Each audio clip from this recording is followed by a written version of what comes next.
RER Information. Et nous retrouvons tout de suite le journal présenté par Éric Michel. Bonjour. Bonjour à tous. Stupeur et émotion au commissariat du port. Un policier de la brigade anticriminalité a mis fin à ses jours par pendaison. Son corps a été découvert hier soir à son domicile à Saint-Leu. Âgé d'une quarantaine d'années, il aurait laissé une lettre pour expliquer son geste. Mais pour l'heure, rien n'a filtré. Une cellule psychologique doit être mise en place ce matin pour venir en aide à ses collègues. Christian Antou, un des ambassadeurs de la cuisine réunionnaise, est décédé hier matin à l'âge de 52 ans. Le chef a été foudroyé par une crise cardiaque. Christian Antou a beaucoup œuvré pour la promotion de la cuisine locale à travers le monde et transmettait sa passion, son savoir-faire aux jeunes du lycée hôtelier de Plateau-Caillou. Plusieurs personnalités saluent aujourd'hui la mémoire de ce grand réunionnais. Les funérailles de Christian Antou auront lieu cet après-midi à Grand-Bois. À Saint-Benoît, un adolescent de 15 ans a donné 3 coups de couteau à un homme d'une trentaine d'années parce que ce dernier regardait trop avec insistance, selon lui, sa petite amie. Des faits qui se sont déroulés samedi soir dans la cité Longany à Bras-Fusil. La victime a été hospitalisée au groupe hospitalier Est Réunion. Ses jours ne seraient plus en danger. L'auteur des faits et ses 2 dalons ont été interpellés et placés en garde à vue.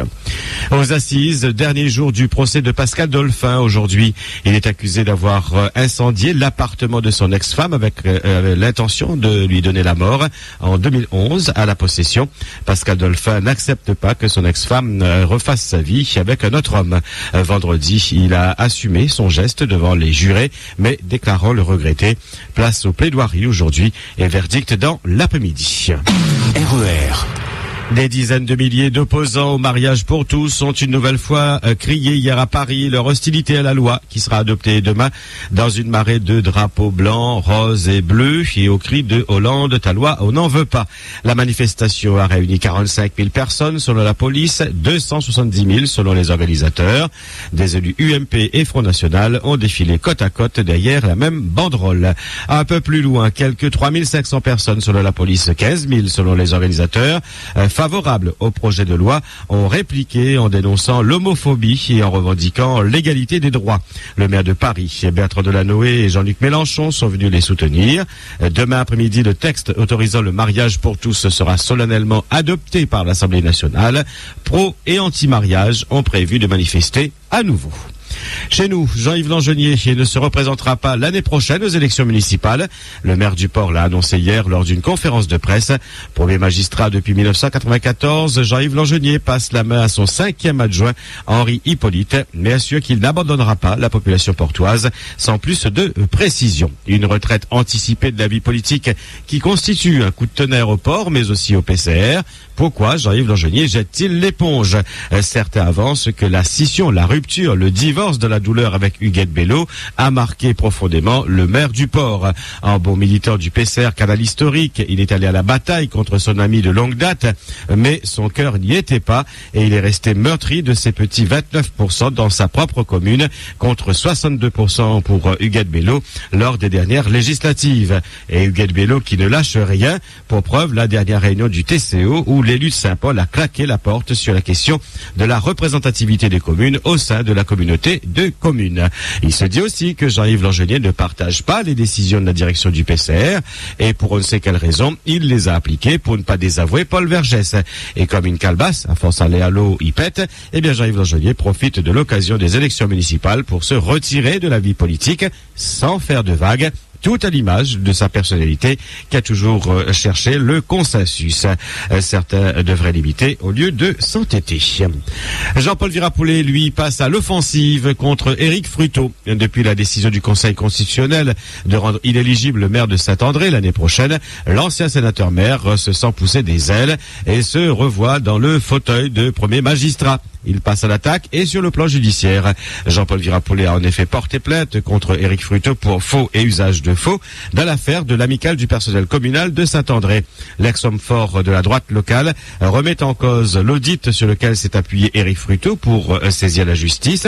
C'est un faux, affirme Jean-Paul Virapoulet, puisque le patron du cabinet qui a effectué le rapport déclare ne pas avoir reçu une commande de ce type et que l'employé qui a signé le rapport a été licencié depuis pour faute grave. Jean-Paul Virapollet a porté plainte auprès du procureur aussi pour tentative d'escroquerie au jugement. Le directeur de cabinet de Éric Fruteau affirme de son côté que le maire ne se sent pas visé par cette affaire. Pour lui, c'est un différend entre un employé et le responsable du cabinet d'audit et s'étonne que Jean-Paul Virapollet n'ait pas porté plainte contre ce cabinet. La campagne est lancée du côté de Saint-André. À quoi joue le maire de Sainte-Rose? Depuis plusieurs semaines, des rumeurs d'eau contaminée et nourrie dans la commune. En cause, EDF qui a repeint le réservoir 2, appelé R2, et qui aurait pollué l'eau au bisphénol. La rumeur étant relayée, elle est arrivée jusqu'aux oreilles des autorités. Pour éviter que certains pètent les plombs, EDF a immédiatement coupé l'alimentation de ces rumeurs en donnant son autorisation pour utiliser le réservoir 1 dont les vannes ont été ouvertes. Et depuis le début de l'année, plus aucune goutte du réservoir R2 n'alimente les Saint-Rosiens. Le maire Bruno Mamadi le sait parfaitement.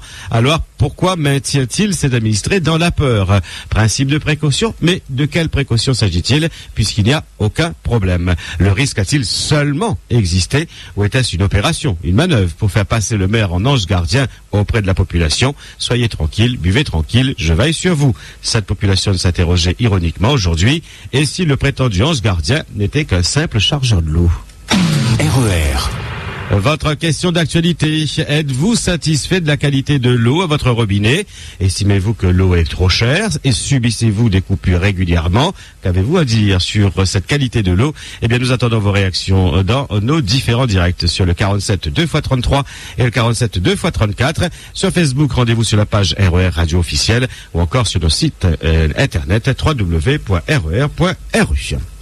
Nouvelle opération des gendarmes hier sur les routes de l'Ouest au petit matin à Saint-Gilles et à l'Hermitage.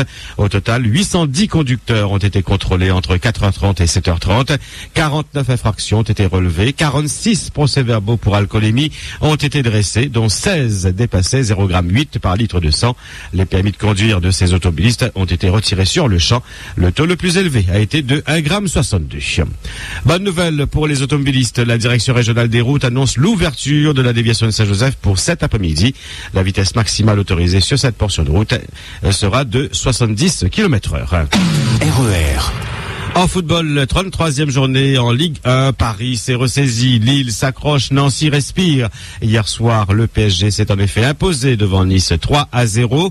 Lille est allé battre Bastia 2-1. Victoire de Nancy sur Évian-Thonon 3-1. Reims s'est incliné devant Valenciennes 0-1. Défaite de Toulouse devant Lorient 0-1. Sochaux et Bordeaux ont fait match nul de partout. Vendredi soir déjà, Lyon s'est imposé sur le terrain de Montpellier 2-1. Et puis samedi, Marseille a battu Brest 1-0. Au classement premier, le PSG 70 points, deuxième Marseille 61 points, troisième Lyon 59 points, quatrième Lille 56 points et cinquième Saint-Etienne 54 points. Saint-Etienne qui compte un match en moins puisque samedi les Verts ont remporté la Coupe de la Ligue et ils rencontreront Ajaccio ce mercredi pour jouer donc cette 33e journée. RER. 8h08 sur RER, c'est le point final à ce 5-8. Merci de votre fidélité. Bonne écoute. RER, la radio qui vous transporte sur toute l'île.